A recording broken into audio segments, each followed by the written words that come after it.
no YouTube também.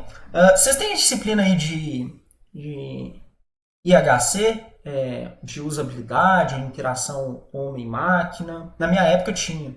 Vocês têm? Processamento de imagens. Não, não é bem isso não, sabe, João? É uma disciplina que, vamos falar assim, ela é a base da UX. Acho que hoje a gente chama de UX, né? Antes era o que eles falavam de interação homem-computador, homem-máquina, né? Assim, é claro que eu posso estar... Deve ter diferenças maiores entre os dois, mas assim, eu não sou da área, né? Percepção de cores e tal. Eu acho que aqui a gente vai meio que entrar num domínio que ele é bem interdisciplinar aqui. Não são muitos slides, são 9 slides.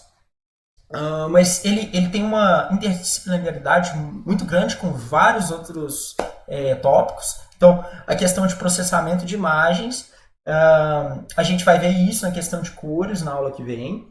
A gente também tem a questão da UX, essa questão da percepção, muito relacionada a como que o usuário ele, né, percebe a interface gráfica, como que ele interage com os programas e tal.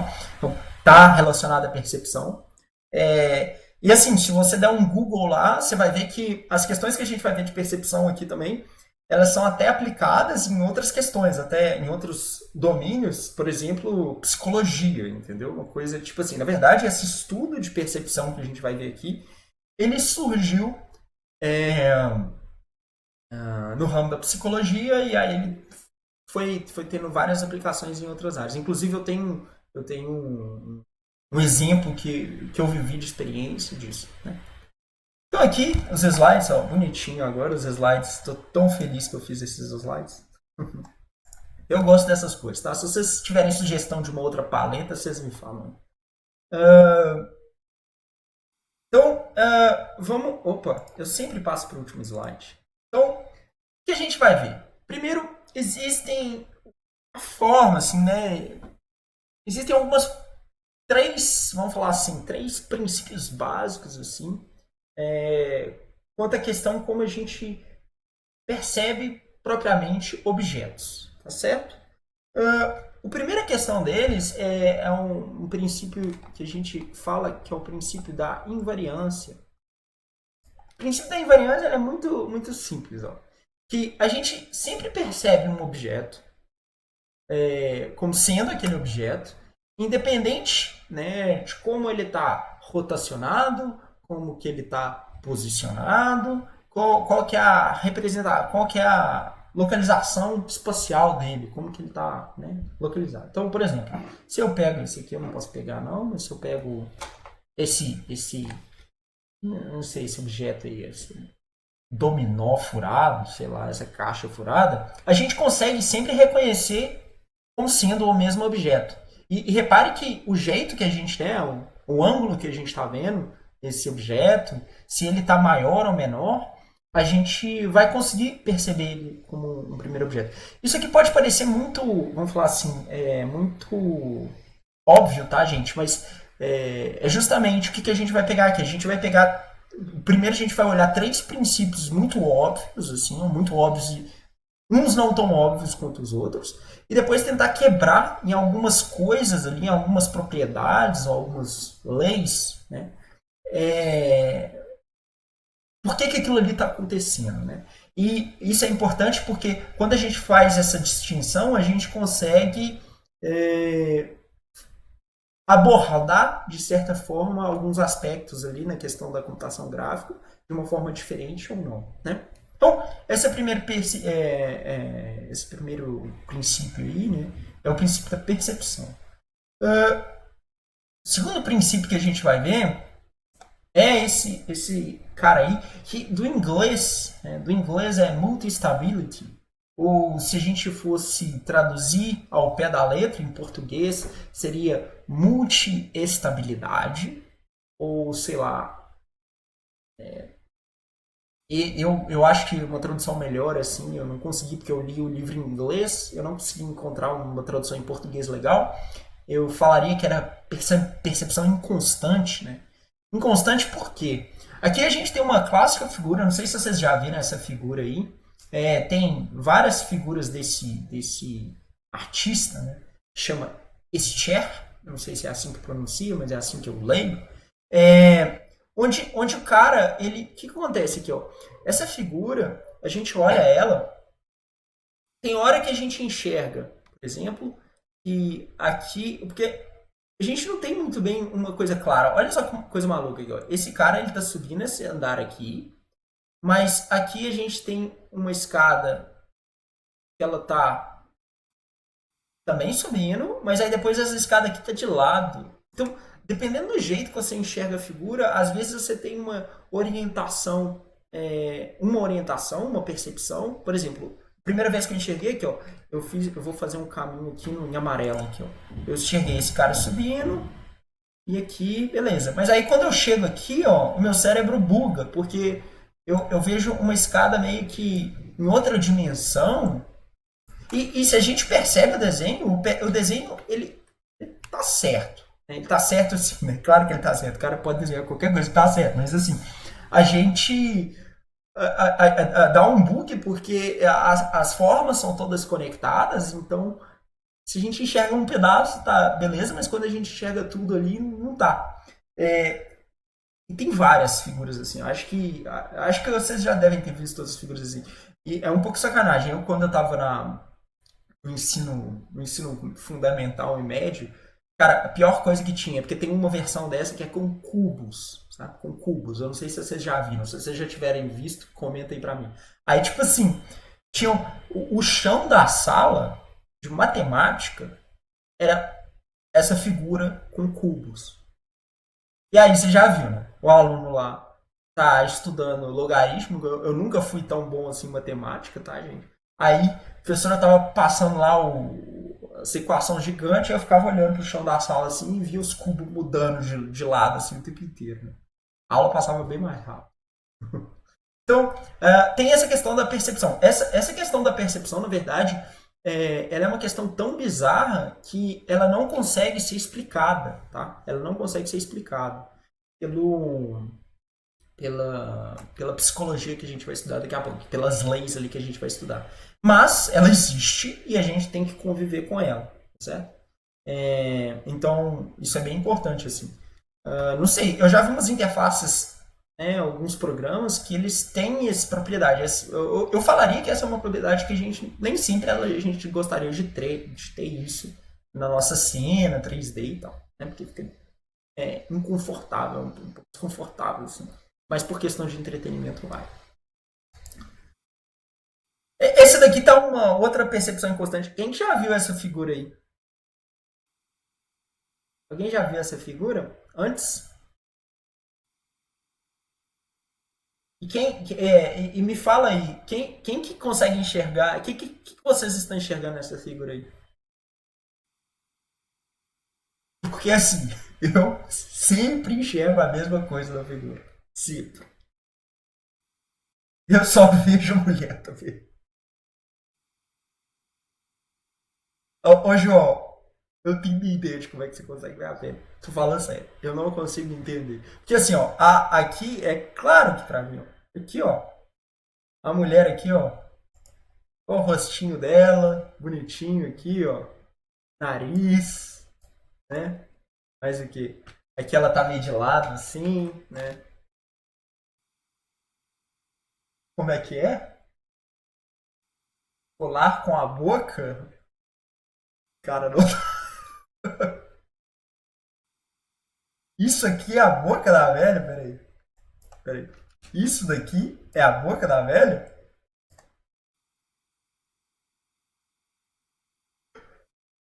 Caralho, velho. Ai, ai. E é engraçado, essa imagem aí eu quis trazer ela porque eu tive lá na França, no primeiro ano de doutorado, eu fiz uma disciplina que era uma disciplina de team building. É, falar assim, gerência de equipes, construção de equipes, tá? Lá eles gostam bastante dessas disciplinas coisas interdisciplinares assim na formação do doutor, né? Aí uma das técnicas que a gente aprendeu de dinâmica em grupo era justamente a gente apresenta essa, essa figura. Então, por isso que essa questão de percepção ela também é usada na psicologia. Que você apresenta essa figura e aí você mostra e fala assim, beleza, pergunta para os participantes ali, né, do seu time, o que você está enxergando nessa figura? Aí muitos vão falar, eu enxergo a senhora, outros enxergam justamente a mulher, né? E alguns enxergam os dois, como é o caso do João. A Stephanie agora já é uma delas. Eu ainda continuo só enxergando a mulher. Né? Então é até legal, porque eles usam isso como uma dinâmica para falar assim: olha, tá vendo que cada um tem uma visão diferente do projeto e tal. E aí eles introduzem isso para introduzir um conceito de construir uma visão comum do projeto, então partilhar informações e tal. É bem interessante, eu achei bem interessante a dinâmica. E aí até li um pouco disso. Pense que ela está de capuz.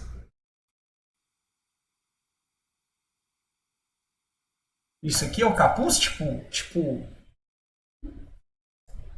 a Branca de Neve, tipo Ah, tá, isso aqui é o olho dela? E isso aqui também? Então tá, agora eu acho que eu vi. Agora eu vi. Mas é assim, é sempre assim. Tipo, toda vez que eu tiver que ver essa figura, alguém vai ter que me explicar. Porque a primeira coisa que eu vejo sempre é a mulher. Então tá. Uma outra coisa aqui, uma outra questão, um outro princípio que a gente tem. Esse aqui é muito doido, velho. Esse aí é o reification. Eu não consegui traduzir isso também, não. Mas ele tá ligado a essa questão de contornos imaginários. E aqui é muito louco, porque assim, mesmo a gente. Quem que consegue enxergar um cachorro dálmata aí? Já viram isso também? Esse aí é clássico também. Vocês conseguem enxergar um cachorro dálmata, né?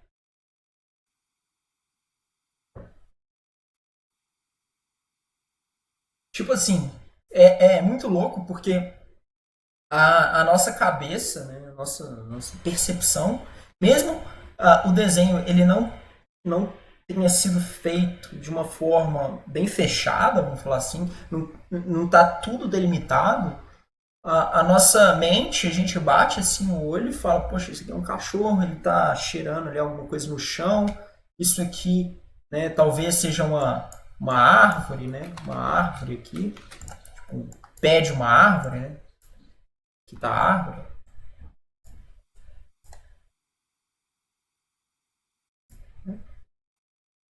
E, de certa forma, quando nossa mente ela enxerga isso aí, a gente interpreta isso como sendo uma imagem, e a gente consegue entender nitidamente isso. Então a gente tem esses três princípios ali. É, da a retificação, a questão ali da senhora, né, da multi-estabilidade, certo? E o terceiro, que é esse cara aqui, que é a da invariância, que é o mais óbvio de todos. Bom? Então tá. Então vamos trazer isso para um pouco mais palpável. O que significa isso? Né? O que está acontecendo ali por trás? E para a gente ter isso aí rolando na nossa percepção. Na verdade, esses três princípios básicos, vamos falar assim, eles estão relacionados justamente ao que a gente chama das leis de agrupamento de Gestalt, ou a escola de Gestalt. Vocês já ouviram falar disso? Vocês já viram esse desenho aqui? Não? Ah, agora uma coisa nova do dia.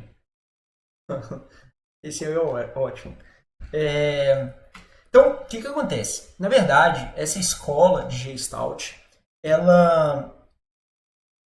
Os caras. O Gestalt ele é um psicólogo, né?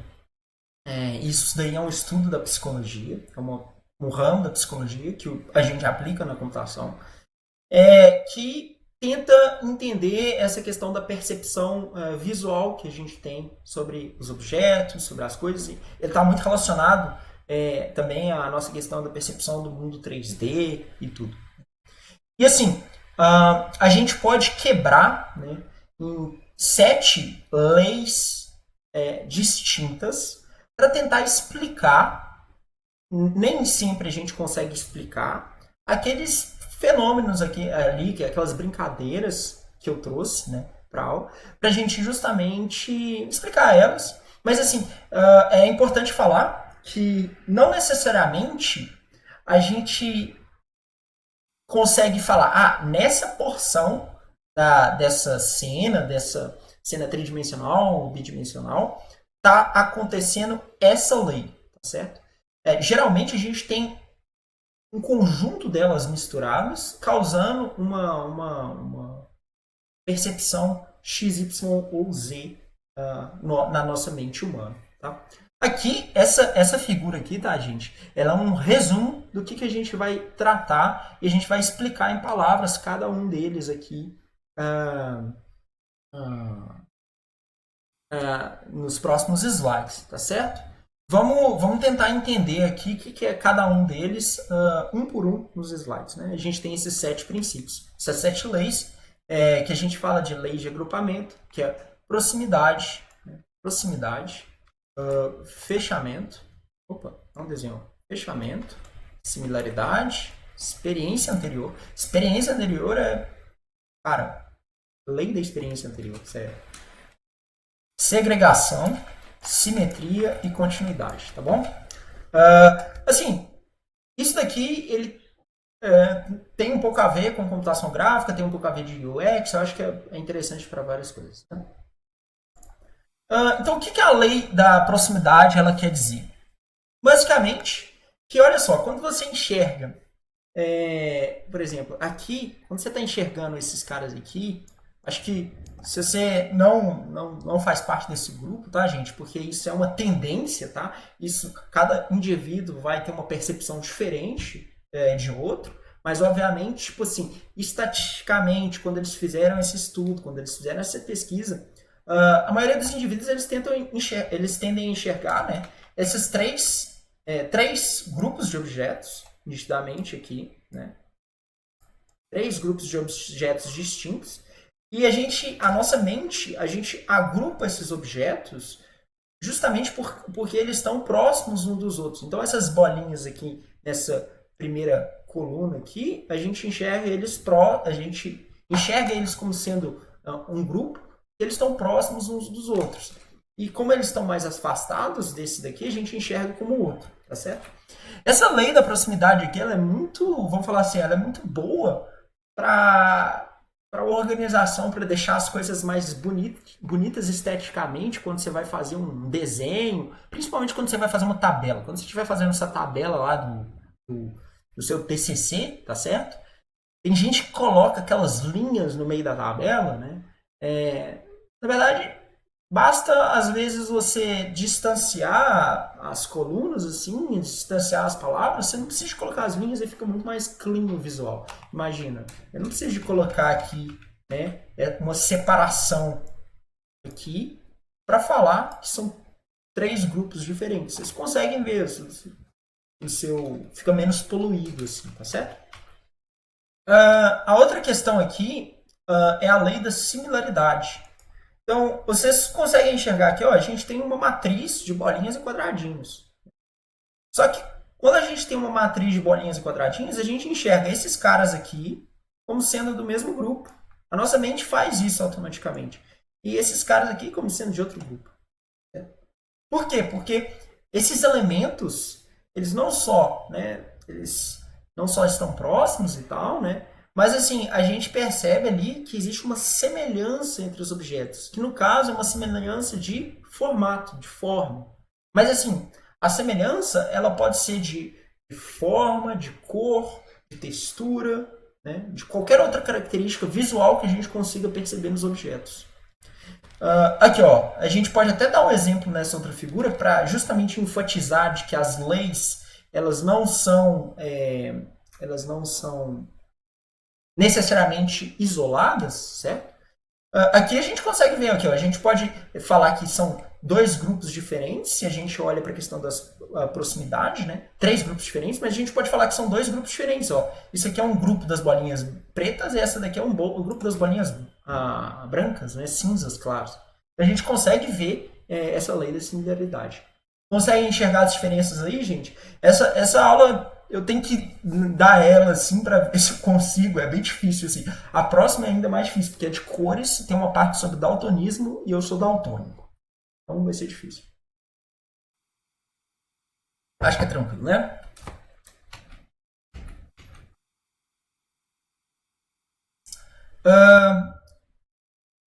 Então, essa daqui, para mim, é a mais sensacional de todas. A lei do fechamento. A lei do fechamento, ela é justamente aquela. Ela tá bem forte naquela figura do Dálmatas que a gente viu. Que quando a gente tem uma forma, principalmente se ela for um formato geométrico bem definido, como é esse caso aqui, né? O caso dessa figura aqui, ó. A gente consegue perceber a figura geométrica, mesmo a gente não tendo desenhado aquela figura. Por quê? Porque a gente interrompeu a forma ali, né? De certa forma, aqui a nossa cabeça ela completa isso aqui, né? Como se fosse uma estrela, não sei, ou dois triângulos, como queira perceber, né? A nossa mente faz ela completa dessa forma, é bizarro isso.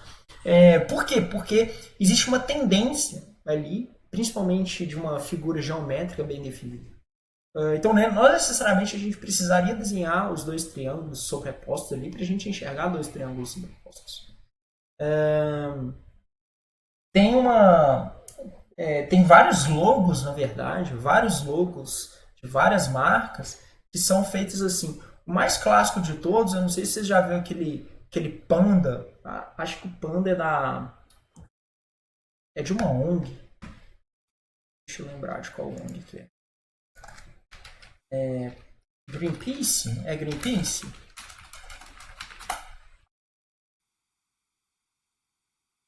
Não, é World Wide Foundation, não é não?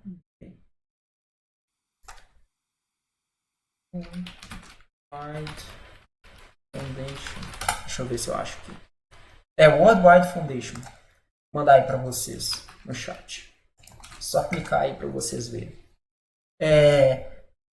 Onde também tem um fechamento. Tipo assim, não necessariamente a gente desenha a cabeça toda do panda e tal, mas a gente enxerga ali e tá fechado, né, a cabeça do panda. Isso muito nítido assim, certo? E para mim essa lei aí ela é fantástica, na verdade. Tipo, ela é bem interessante assim. Vou voltar aqui para os slides. A questão da lei da continuidade, aí a gente começa a entrar em umas leis que são um pouquinho mais difíceis de entender. Né? Que ela está falando assim, ó, que os elementos eles são agrupados se estão alinhados no objeto. Que olha só, aqui, olha que bizarro, isso aqui é o símbolo das Olimpíadas. Né? Isso aqui é o logo das Olimpíadas. E se a gente percebe aqui, a gente tem 5 argolas, cada uma representando um continente. Né? Mas quando a gente olha para isso aqui, cada argola a gente consegue enxergar ele separadamente. Ela separadamente. Eu não vou conseguir desenhar uma argola aqui, né? Quem dera. Então a gente consegue enxergar aqui como cada argola sendo um objeto à parte. Mas a gente só consegue enxergar aí isso por duas coisas. Primeiro, a gente tem um objeto, né, bem contínuo ali, certo? No caso a argola, ela está contínua, a gente não tem uma interrupção aqui na argola. E essa argola, de certa forma, elas estão alinhadas no objeto, elas estão dispostos de uma maneira agradável no objeto. Então aí a gente consegue bater o olho e falar assim, ó, são 5 argolas. Eu não enxergo isso aqui como um tanto de intersecção aqui, ó, tá vendo aqui, ó? Eu poderia enxergar isso aqui como um tanto de sei lá, esses formatos estranhos, como se fosse isso aqui, ó. Uma folha. Tem umas folhas aqui. Isso aqui eu não enxergo como uma folha. Eu enxergo como uma intersecção entre as duas argolas. Tá certo? Tem umas coisas que são até difíceis de explicar, né? Deixa eu colocar em palavras. Tranquilo, gente?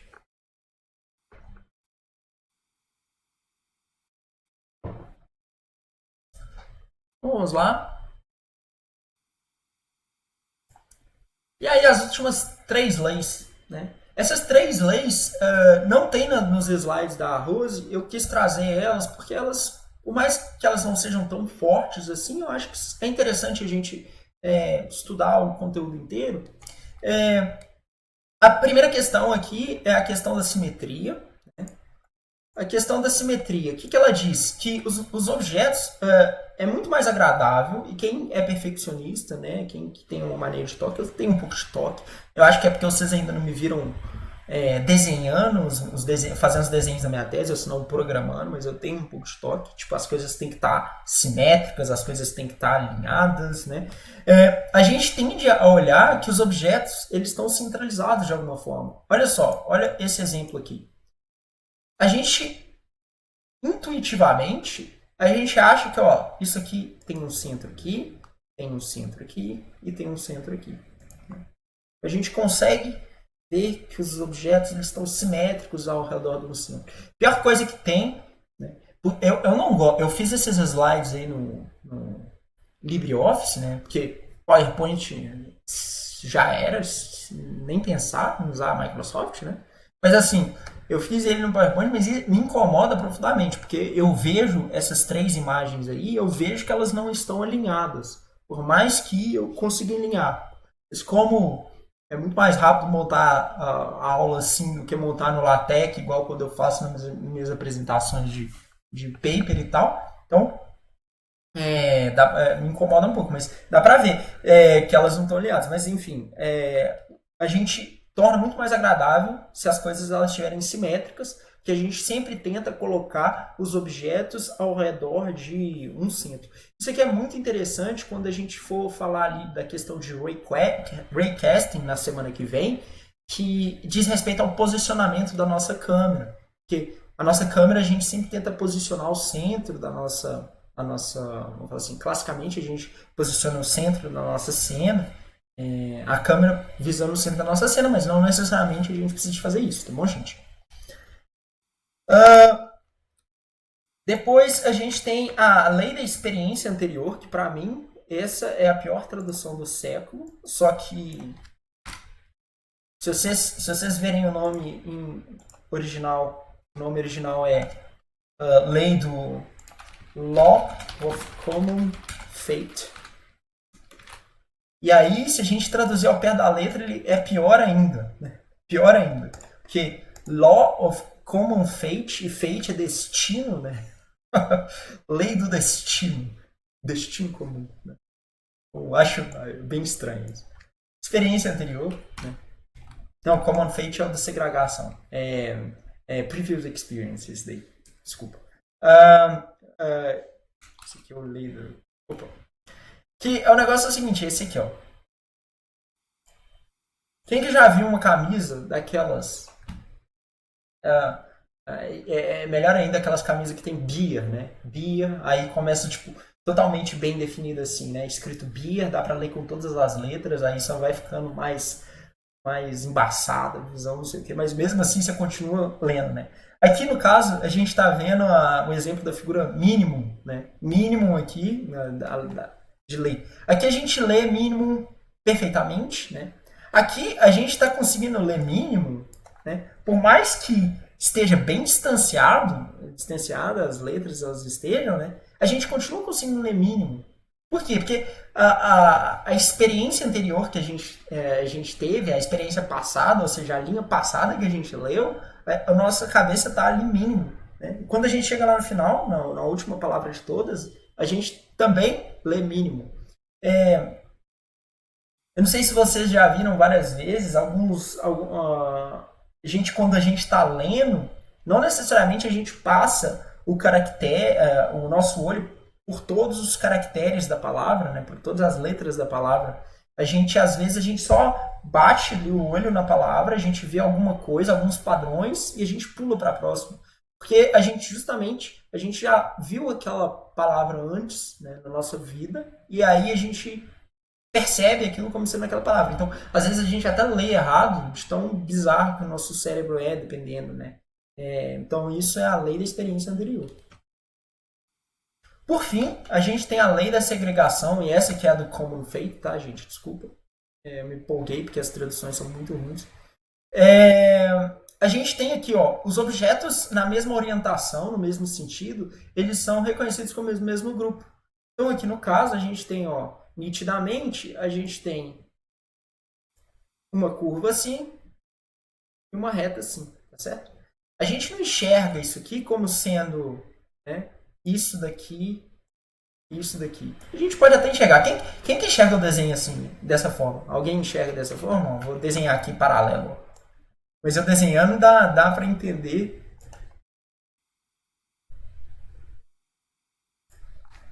Alguém enxerga assim, tipo, quando bate a cara da primeira vez?